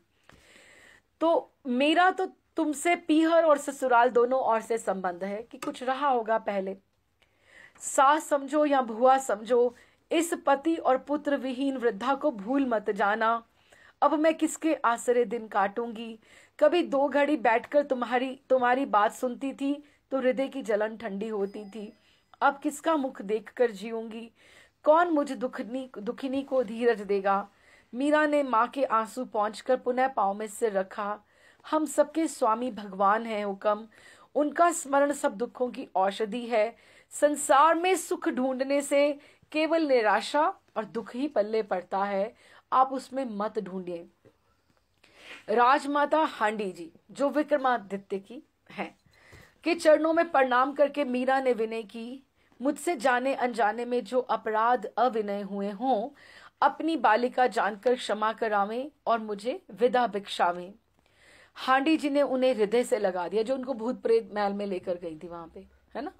उन्होंने कहा, पहले तो मैं समझती थी कि तुम जानबूझकर हम सबकी अवज्ञा उपेक्षा करती हो, पर बाद में समझ गई कि अपनी भक्ति के आवेश में तुम्हें किसी का ध्यान नहीं रहता था।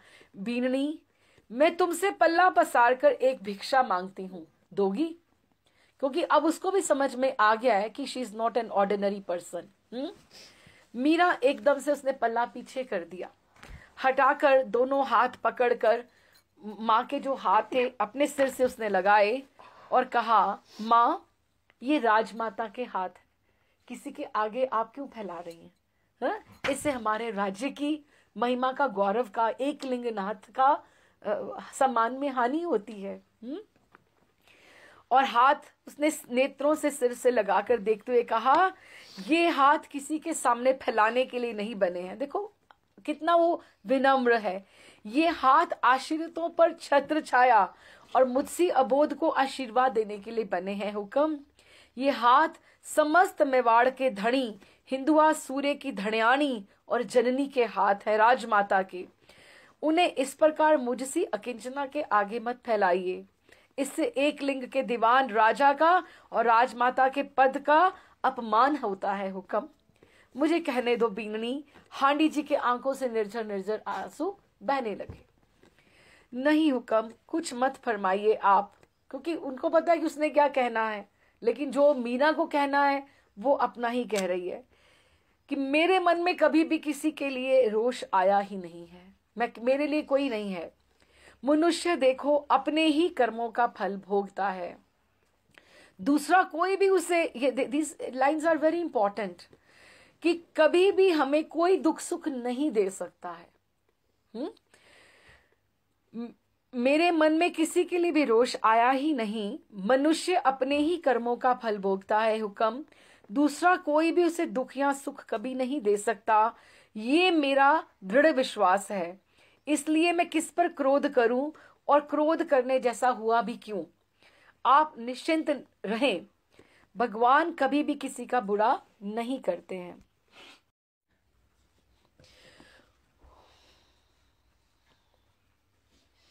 उन्होंने दोनों हाथों से कुटिया की ओर संकेत करते हुए विनम्र स्वर में कहा, पधार करके कृतार्थ करें दास को। ये उसके बाद कहा, ऐसी बात ना फरमाएं गोस्वामी पाद, आप ब्राह्मण कुल भूषण ही नहीं, श्री कृष्ण चैतन्य महाप्रभु के लाडले परिकर हैं, कि आप आचार्य हैं, ब्राह्मण हैं और महाप्रभु के साक्षात उनके लाडले परिकर हैं। मेरी तो क्षत्रिय कुल उत्पन्न दे, ये चरण रज स्पर्श की ही अधिकारी है कि मैं तो आपका, मुझे चरण रज मिल जाए। कहते हुए मीरा ने झुककर गोस्वामी पाद के चरणों के समीप मस्तक रखा। उन्होंने उनको प्रणाम किया, इन्होंने उनको, कितनी विनम्रता दोनों में। वे ना ना ना ना ही करते रह गए और उन्होंने उनको प्रणाम किया। गोस्वामी पाद ने अनुरोध किया, अब कृपा करके आप विराजिए। कि उनको भी था कुछ सुने उनसे, कुछ सुनाए, क्योंकि जब भी दो भक्त इकट्ठे होंगे, दो अगर पॉलिटिक्स की बात करने वाले इकट्ठे हो जाएं या दो फूडीज इकट्ठे होंगे तो अपनी बातें करेंगे। अब दो रसिक भक्त इकट्ठे हो जाएं तो वो अपनी बातें करेंगे ना, नेचुरल। तो उन्होंने उनको बोला कि आप कुछ सुनाइए। तो उन्होंने कहा आगे आप, गुरुजनों के पीछे मैं चलना ही उचित है। उन्होंने, मीरा ने मुस्कुराते हुए कहा। तो फिर भी जीव गोस्वामी पाद ने कहा, मैं बालक हूँ, पुत्र की तरह हूँ। पुत्र तो सदा माँ की आंचल से लगा पीछे पीछे ही चलता है। श्री गोस्वामी पाद ने विनम्र होकर आग्रह किया। इस समय तक और भी कई संत महानुभाव एकत्रित हो गए थे, सारे के सारे। तो वे बाहर चबूतरे के ऊपर ही सब लोग वहां पर बैठ गए। वे ये विनय पूर्वक प्रेम पूर्ण अनुरोध और आग्रह देकर गदगद हो गए। एक वृद्ध संत के सुझाव के अनुसार कुटिया के बाहर चबूतरे पर सब बैठ गए। सबने मीरा से सत्संग करने का अनुरोध किया कि आप कुछ हमें सुनाइए। सब लोग मीरा से सुनना चाहते हैं। अब now this is very beautiful, ये है पद है। अब इसको आप समझना, मैं धीरे चलूंगी बड़े आराम से। और ये अगर आपको याद हो, चैतन्य चरितामृत जब हमने शुरू किया था तो पहले दिन हमने ये गाया था, क्योंकि इनकी फर्स्ट पेज के ऊपर ये लिखा हुआ था कि अब तो हरि नाम लौ लागी। अब देखो, मीरा के पास कोई पेंसिल नहीं है, कोई लिखने के लिए कोई नहीं है, लेकिन उसने इतना बैलेंस आउट किया है इस पद में कि एक लाइन में उसने अपने इष्ट ठाकुर जी की बात करी है और दूसरी लाइन में जीव गोस्वामी पाद के चैतन्य महाप्रभु की बात करी है। और ये बात प्रतिपादित करी है कि चैतन्य महाप्रभु और भगवान कृष्ण एक ही हैं, वो दो नहीं है ना। क्योंकि फिर कि मीरा की अगर बात सच्ची है तो महाप्रभु भी सच्चे हैं। अगर मीरा को ये जो एक्सपीरियंसेस हो रहे हैं, मीरा अगर हिस्टोरिकल ये जो इवेंट जीव गोस्वामी का ये जो हुआ, ये उन्होंने सब लिखा है। और कितना सुंदर है ये पद पदावली, आप समझना इसको। अब तो हरि नाम लौ लागी, अब तो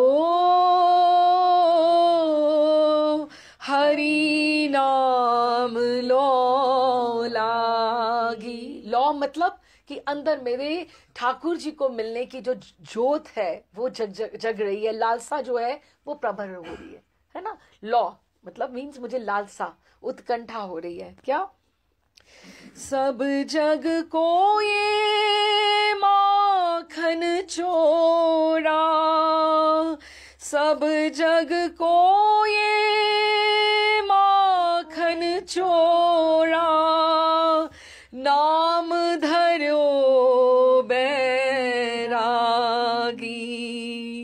अब तो हरि नाम लौ लागी। सब जग को ये माखन चोरा, सब जग इसको इस नाम से जानता है कि माखन चोर है। और नाम धर्यो वैरागी, ठाकुर जी में कुछ वैरागी नहीं है। ये किसकी बात हो गई? एक ही लाइन में दोनों की बात करी। नाम धर्यो वैरागी कि उसका ये नाम है। कित छोड़ी वे मोहन मुरली, कित छोड़ी वे मोहन मुरली, कित छोड़ी वे गोपी, कित छोड़ी वे गोपी।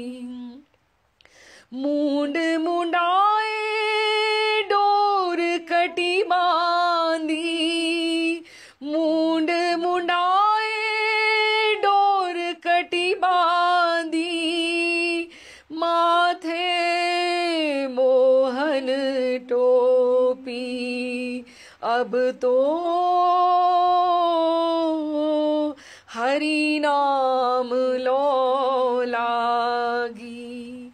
क्या बोल रही हैं कि महाप्रभु के लिए बोल रही है कि महाप्रभु को कित छोड़ी वे मोहन मुरली। कहाँ छोड़ा है? मोहन मुरली कित छोड़ी वे गोपी की। आप तो गोपी जन वल्लभ हो, गोपी क्या उनके साथ ही रहते हो, गोपी का कांत हो, तो कहाँ छोड़ दी। और ये कैसा वेश आपने बना लिया, मूंड मुंडाए जहां घुंघराली अलकावली के ऊपर, तो सब मुग्ध होते हैं आपकी, और आपने मूंड मुंडाली। आपको महाप्रभु की को दर्शन करती हो ये बात कर रही है। मूंड मुंडाई डोर कटी बांधी। कट में कोई काछनी नहीं है, पीताम्बर नहीं है, उन्होंने करा और बांधी माथे मोहन टोपी। कि आप तो टोपी के बिना, पाग के बिना तो आप बाहर नहीं निकलते थे। माँ कहती थी ठंड लग जाएगी, धूप लग जाएगी, और आप कैसे जीव मात्र के कल्याण के लिए आप ऐसे ही चल गए हो। आपने सब कुछ छोड़ दिया है। ये ठाकुर की करुणा का पद है। जहां महाप्रभु की करुणा है, वहां ठाकुर का श्रृंगार भी है। और श्रृंगार को उन्होंने क्यों त्याग दिया है? जीव की कल्याण के लिए। बात आ गई ना, इकट्ठी हो गई ना। अच्छा, अगली सुनो। मात जसोमती माखन कारण, मात जसोमती माखन कारण, बांधे जाके पाँव, बांधे जाके पाँव। श्याम किशोर बैनव गौरा, श्याम किशोर भैनव गौरा, चैतन्य जाको नाम, चैतन्य जाको नाम। अब तो हरि नाम लो लागी। क्या बोला कि मात यशोदा ने थोड़े से माखन के लिए, इतने से माखन, अभी इतना 9 लाख गैया थी, खाता था तो खा लेता, बिगाड़ता था तो बिगाड़ लेता, लेकिन माँ ने डांट डपट के छोटे से दामोदर को बांध दिया था, है ना, कि तूने ऐसे बिगाड़ा क्यों। मात जसोमती माखन कारण बांधे जाके पाँव, कि इतना उसके ऊपर डिसिप्लिन करना, इतना प्यार करना, इतना रोष दिखाना।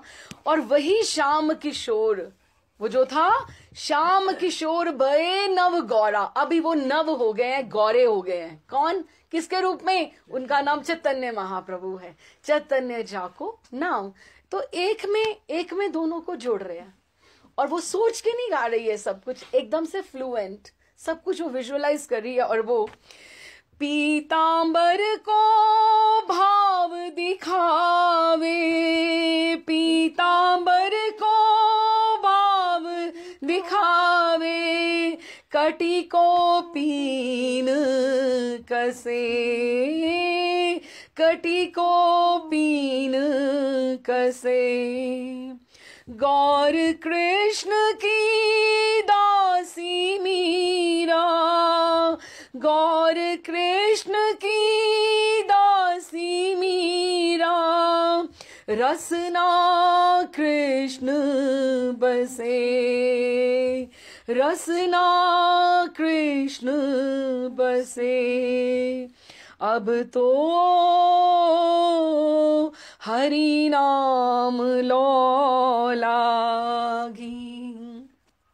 पीतांबर को भाव दिखावे, कि कहाँ तो ठाकुर जी जब चलते थे उनका पीतांबर ऐसे धमक से पूरा लाइटनिंग की तरह ऐसे फहराता हुआ चलता था। और अभी कटी को पीन कसे, कि उन्होंने को पीन और कटी वो उन्होंने एक बस जैसे गोस्वामियों ने पहना होता है, ऐसे महाप्रभु ने ऐसे धोती पहनी हुई है।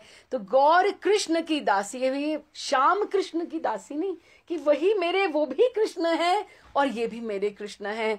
तो गौर कृष्ण की दासी मीरा, उसी कृष्ण की मीरा दासी है। बस मीरा रसना कृष्ण बसे, रसना में ठाकुर जी का ही नाम निरंतर आता है। तो ये मीरा का पद है।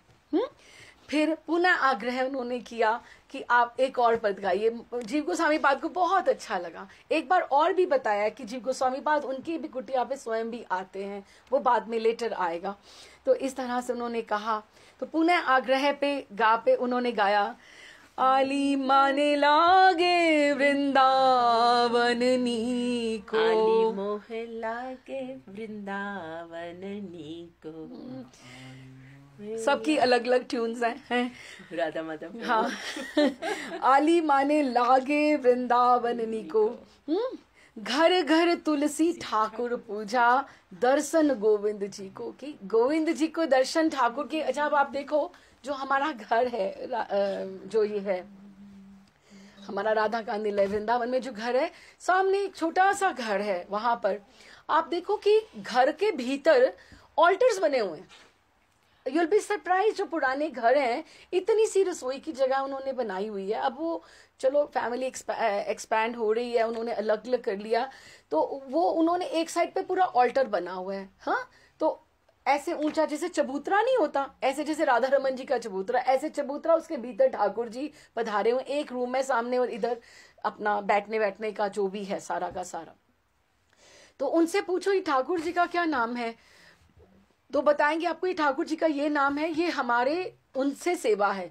मतलब 8-10 पीढ़ियां तो है ही है ना, 8-10 पीढ़ियों की सेवा है। जैसे हम कहे राधाकांत हम लोगों ने की, हमने तो अब आए ठाकुर आए, है ना। हम बोले 16-17 साल या कुछ, वो तो जेनरेशन से ही ठाकुर है वहां पे। जो पुराने घर आपको जहां वृंदावन में ब्रिजवासी मिल जाएंगे, उनके घरों में जिन्होंने रेनोवेशन नहीं करी है, आपको आराम से ऑल्टर मिल जाएंगे। हमारे बगल में भीलवाड़ा, वहां पे ट्रस्ट का वहां पे घर बना हुआ है, जैसे इस तरह से उनका भी भीतर जाओ, ऐसे बीच में आंगन है, साइड्स पे कमरे हैं, ऊपर ऑल्टर बना हुआ है। इधर कहीं भी आप चले जाओ, पुराना घर जो रेनोवेट नहीं हुआ, हाँ हमारा भी ऐसे ही था। जो चबूतरा, जो हमारा जो मंदिर नहीं बना हुआ बीच में, वो स्थान ऐसे ही था कि उन्होंने महाराष्ट्र ने जाते ही एंटर करते, उन्होंने महाराष्ट्र ने सीधा ही बोल दिया कि मंजरी जो करनी छेड़खानी साइड पे अपने आप कर दो, ये मंदिर का स्थान है, इसको मत छेड़ना। तो अब तो जैसे वो लगा ना बीच में, जैसे ठाकुर जी बीच में आके खड़े होके बोल दे कि ये स्थान मेरा, अब बाकी आपने जो छेड़खानी करनी, कहते उन्होंने अपने आप, कहते आप नक्शा वास्तु की आप बात ही नहीं कर सकते हो आप यहाँ पर। महाराज जी खुद गए, कहते नक्शा वास्तु की आप यहाँ पे क्या बात करोगे। कहते ये तो बीच में वो खड़े हो गए हैं कि दास दासियों ने अपने कमरे जो बनाने अपना बना लो, रसोई जहाँ बनानी है बना लो, मैं तो बीच में खड़ा हूँ, ये मेरी जगह है। तो कहते, और फिर गली में भी जितने लोगों ने, जिन्होंने जब हमने घर लिया तो आके उन्होंने बोला कि इस स्थान, ये जो पहले भी थे उनका भी ये मंदिर था, उससे पहले वालों का भी ये मंदिर था, और ये इसको तो आप छेड़ना मत।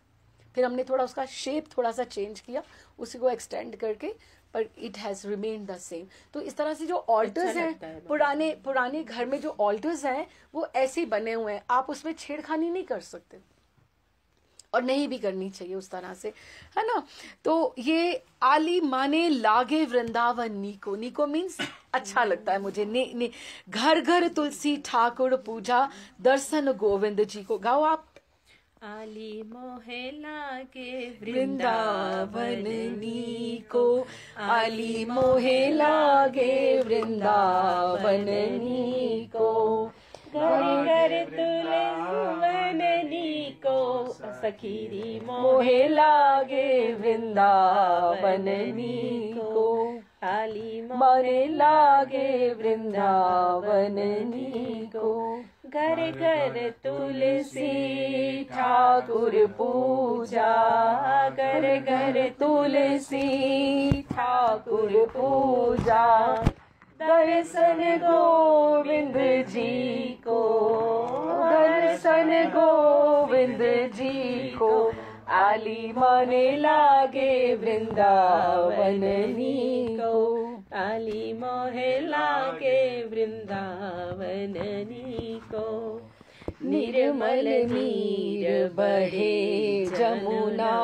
को, भोजन दूध दही को, भोजन दूध दही को, आली माने लागे वृंदावन नीको, मोहे लागे वृंदावन नीको, रतन सिंहासन आप विराजे, रतन सिंहासन आप विराजे, मुकुट धरो तुलसी को, मुकुट धरो तुलसी को, आली माने लागे वृंदावननी को, आली मोहे लागे वृंदावननी को।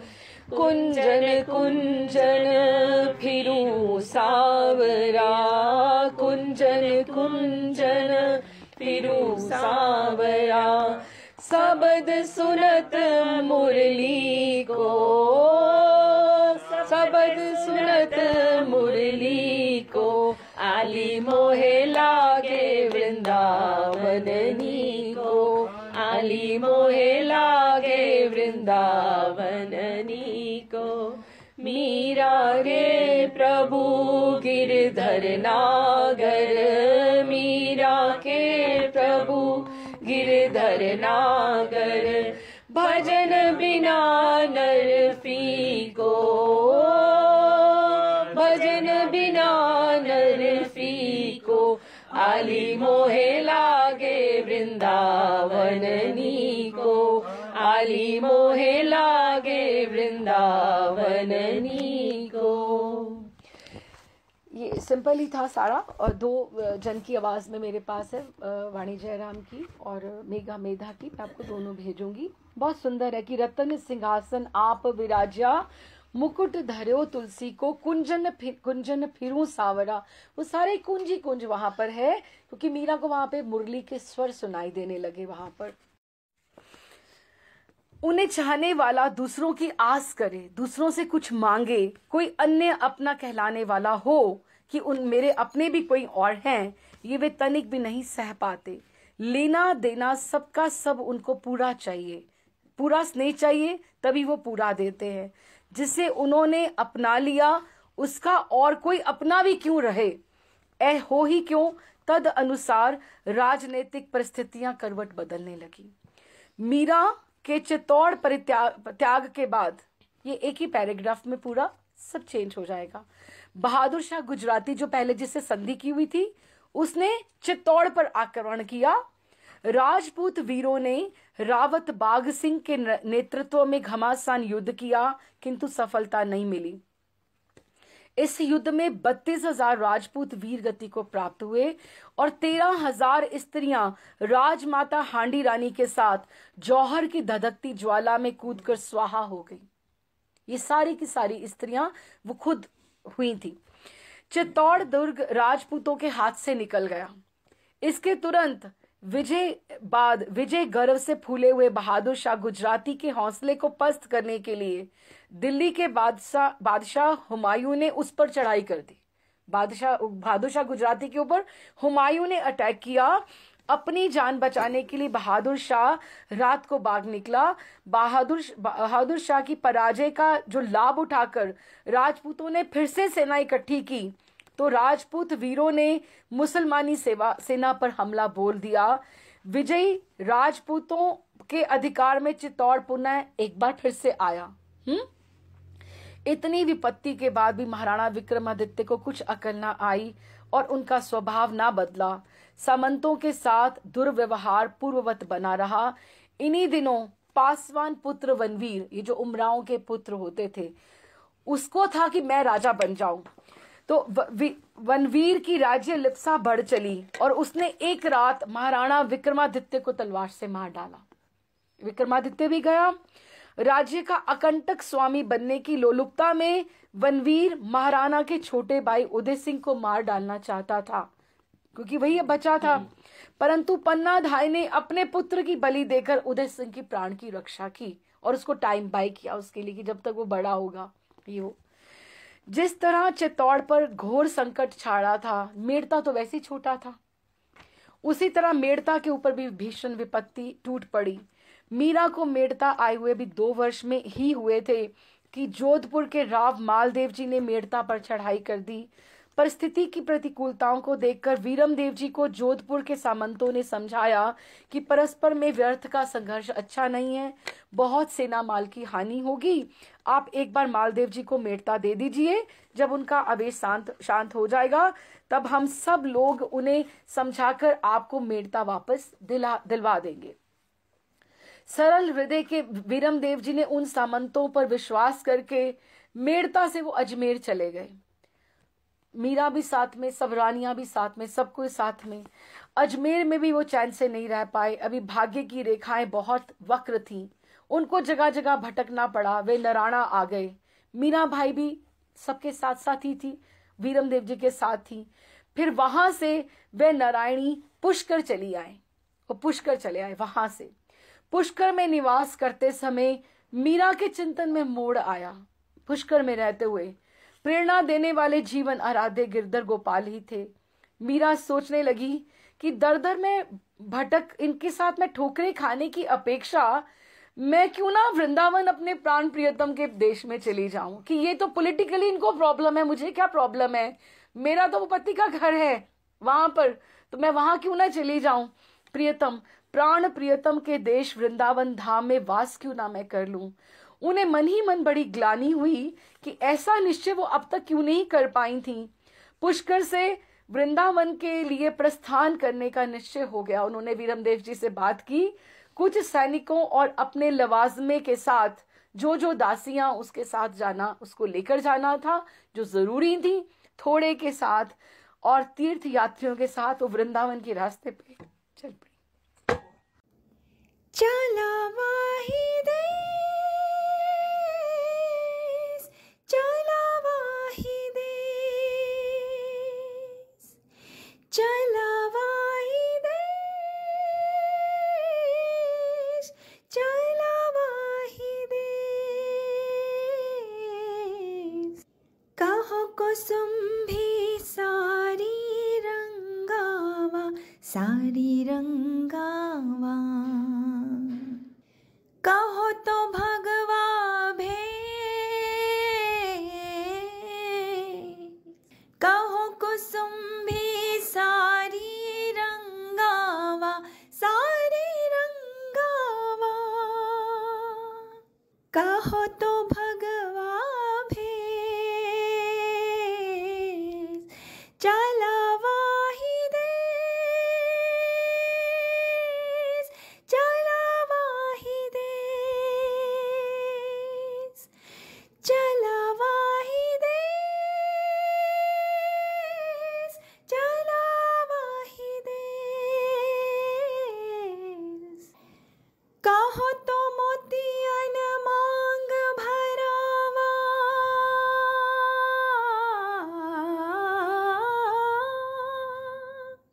कहो तो मोतियन मांग भरावा।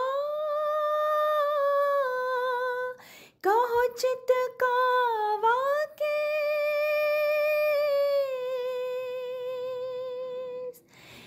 चला वाही देश,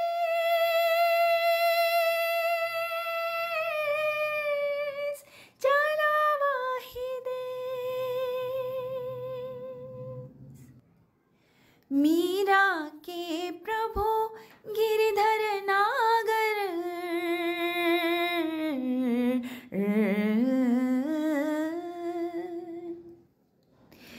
मीरा के प्रभु गिरधर नागर।